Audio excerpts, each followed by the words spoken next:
You know, I think it's hysterical how it's always, well, if humans using bicycles want something, just wait 10 years, eventually we'll get around to painting some lines for you. But oh, now we got fancy new robots. What's up, guys? Taking an early lunch break today.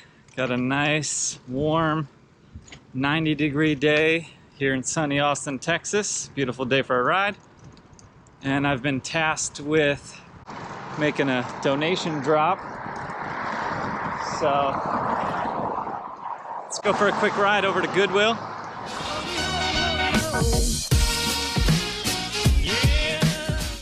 We did a spring cleaning over the weekend. Got some good stuff to donate. Definitely no need to take a car.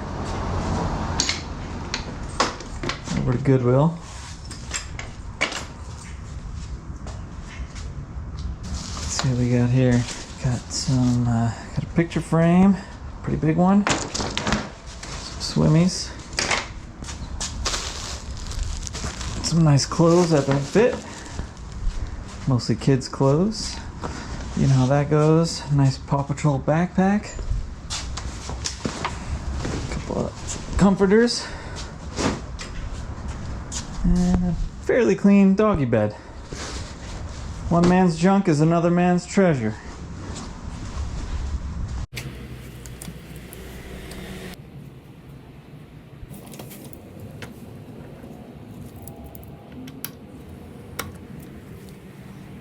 Alright, here we go. Goodwill is only about 1.5 miles away, so definitely don't need to take the car for a trip like this. And I came across an article last week about this company called Refraction AI, who got the green light from the state of Texas to start testing delivery robots, which are basically, they're pretty cool looking. They're like a electric trike, like a tadpole trike with sort of like a big baby Yoda pod.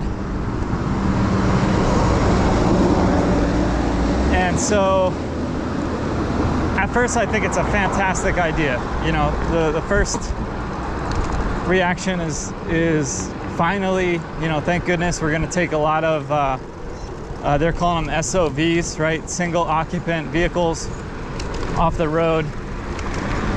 So we'll have less air pollution, less traffic congestion. So this really can be great. But at the same time, the more I think about it, you know, the more hesitations I have. I think the biggest red flag, once you get down to the bottom of the article, I'll share the article in the link below, in the description below. But when you get down toward the end of the article, they say, oh, by the way, they're using bike lanes, right? So yeah, it's a pretty obvious choice, right? You got these little electric trikes, put them in the bike lane. But then at the same time, as a cyclist, you know, we already get the short end of the stick, and we already barely get the crumbs as it is, and we don't get much space. And I mean, look at all this debris. You know, we always just get the last concern. I wouldn't even say last priority. We're just not a priority to the Department of Transportation. So the last thing I want to hear is, oh yeah, now we're going to give your little tiny space to robots, right? So that brings up the hesitations of what is that going to look like, right? What is that actually, how's this going to play out? So if this robot is in front of me, let's say, and it's doing 10 miles an hour and I want to do 15, when I come up on it, it's not going to move out of my way, right? So, you know, there's that. We need to know, I looked through their website, it doesn't really have too many details. We should know how many safety sensors these things have, what kind of sensors are they using, you know, and more importantly, not so much when the cyclist comes up behind it, but what happens when the robot comes up on, oh boy, look at this guy. Wow. Pretty cool. Yep, so that's why we need safety sensors, because you got people like that in this world. Just don't pay attention, just don't care. If you couldn't tell right there, that guy in the giant flatbed pickup truck, flatbed tow truck, he just blew that stop sign. It is a confusing intersection because they're putting in a stoplight, but for some reason, it's been like 4 months and they haven't turned the light on yet. And now we have all this construction over here. There's a lot of houses being built over on this side, and this is a tight road. Obviously no bike lane. But I digress. So yeah, so what's that gonna look like, right? When the robot comes up on some little kid that's doing 3 or 4 miles per hour, or a pedestrian that's walking, and this thing, you know, we don't know what the cargo capacity is. What if this thing's carrying 150 pounds of cargo and it's doing 25 miles per hour? And now we have to trust that this thing's going to be able to react in time to not plow through my kid that's doing 4 miles an hour on his little, you know, his little balance bike. So these are concerns that they really need to think through, and they shouldn't just put these things on the road. Now, on the bright side, this could encourage the city and the town and the state to start bolstering bike lane infrastructure, right? So if these things become popular, then finally, you know, I think it's hysterical how it's always, well, if humans using bicycles want something, just wait 10 years, eventually we'll get around to painting some lines for you. But oh, now we got fancy new robots that can deliver my food for me and I don't have to leave my house. Oh, now we need to build infrastructure, right? So that's just like a hysterical American way. Let me go drop this stuff off.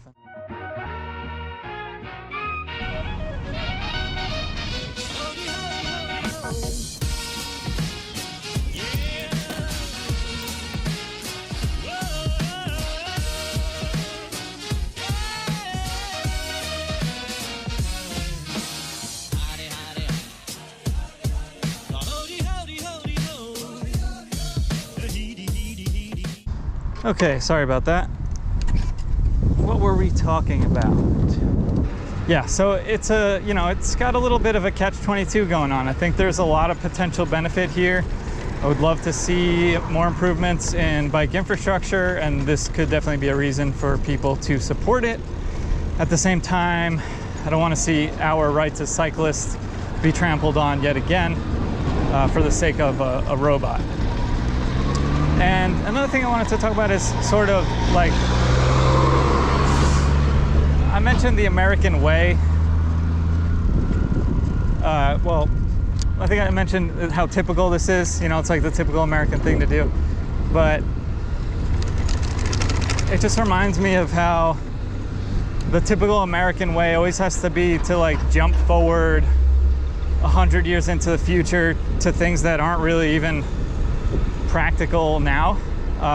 The obvious practical choice right now would be to have a fleet of human-assisted electric cargo trikes like in Europe, right? Europeans, I think in Germany, they have DHL doing this for years. And it's going on in New York City. I don't really know the details on that. I got to look into that. But you know, they're doing it in some cities, but you know, it just makes you wonder, like, why are we just skipping straight through? And because another thing is now these robots are going to be taking jobs from humans, which, you know, that's a whole nother topic, and we have to kind of accept that to an extent. But at the same time, oh, they put in a sidewalk over here. That's not bad. But at the same time, you know, we have the opportunity to give people jobs to be outside, getting exercise, and running around these trikes. I know at least a handful of people that would love to sign up for doing that. I'd like to do it on weekends sometimes, sort of like an Uber Eats type of situation, but with e-trikes, you know. And they just skip right over that, you know. It's like it's not even a consideration. And another thing that I wanted to mention is how I dialed in to the Austin Bicycle Advisory Committee, and I was really glad to see that the members of the committee had the same concerns that I had, and they were asking great questions. But at the same time, it's disconcerting to think that this whole thing got launched without them even knowing about it, right? No one consulted them. I think that's a huge slap in the face. If I was a member, I would be very upset with the lawmakers who decided that they should just put these robots in the bike lane and assume that we would just accept that. So I find it to be unacceptable, the current state of how it's going down. There is no democratic process right there. And what the representative from the Austin Department of Transportation said in that meeting was that the state of Texas gave this company, Refraction AI, the right of way to use all roads, bike lanes, walking paths, and sidewalks and walkways at their convenience. And so they are not fully automated right now. They are being followed. And I think they're being remote controlled during the testing process by members of the Austin Department of Transportation. So they're not being, you know, these things aren't just like recklessly like raiding around town. I don't think we're gonna have any issues with any type of Terminator style Armageddon, but it's just it's another slap in the face to the cycling community, in my opinion. But ultimately, I just want to close the thought on saying we're going to find more information, and this could be a fantastic opportunity for the city. Definitely a good idea to get some cars off the road. So anything that we can do to promote getting cars off the road, I think is a great idea overall. And just keep an eye on it, and let's make sure we get all the details. I'll try to get in touch with the company that makes them and get more details and let you all know in the comments. Otherwise, if you have any info or if you have any questions, let us know in the comments. Some of the things I want to ask is obviously the power output on these things, right? Are they 1500 watts? But what are the speed limits? Oh, so they did say the speed limit is going to be 20 miles per hour. And the company is choosing to keep them below 15 miles per hour. And although the article says that they're testing and that it's a pilot, the city representative said that the state has given them the green light. They have launched the business. These e-trikes are considered, they are not considered vehicles. They are considered personal devices by law. So we don't know what the legal concerns of that will be. And also, you know, we need to know what are the rules, right? Who's going to be controlling all this stuff, and you know, who's going to be penalized, and how are they going to be penalized when they start causing problems. And one of the biggest things for me was, you know, where do they stop? When they're making a pickup or delivery, they just stop in the middle of the bike lane? Do they go in the middle of the sidewalk, right? I'm assuming, I think they'll be owned and maintained by the company, Refraction, and I'm assuming that they will also be stored by Refraction. So, but I would like the details to see what type of government funding they're getting, because I'm sure with all this money that we're dumping into the mobility bonds, I'm sure they're gonna get a piece of public funding, I would imagine. So it would be nice to know what we're looking at there. And another thing to consider is now, you know, that's opening the green light to other companies too, right? Amazon, I'm sure, is waiting, chomping at the bits for this. They're going to be next, which is good, right? I hate those giant vans. They definitely need to do something, but we definitely need to keep an eye on them, make sure they're doing the right thing.